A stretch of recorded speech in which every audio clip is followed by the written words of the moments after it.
Левица го достави во собранието барањето за одржување задолжителен референдум на државно ниво.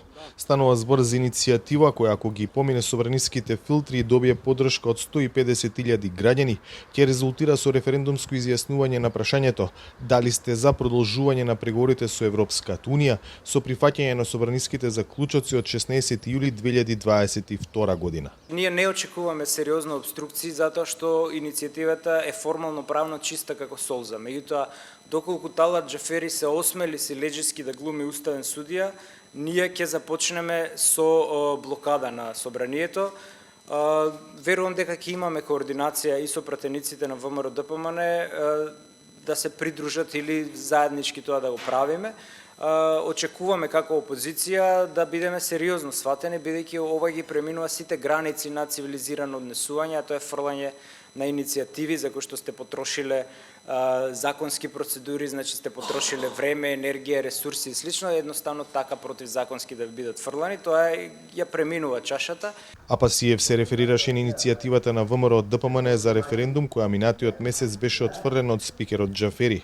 Лидерот на Левица очекува нивните иницијатива да дојде до фаза на пленарна седница на која, како што вели, би се соочиле аргументите. Да го запрете процесот во ОД е и како антиевропски чин и како антидемократски чин. Зашто да се плашиме да излеземе на референдум? Од ВМРО ДПМН засега остануваат на позицијата дека прво ќе видат иницијативата на Левица па ќе решаваат за можна подршка. И владеачкото мнозинство ја чека иницијативата која смета за обид за блокада на евроинтеграциите.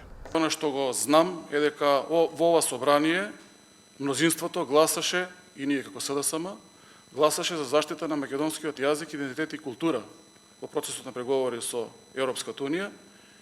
И како трето, станува јасно дека се што прават Мицковски и Апасиев е да се препречи нашиот пат кон Европската Унија. Друга желба и интенција нема.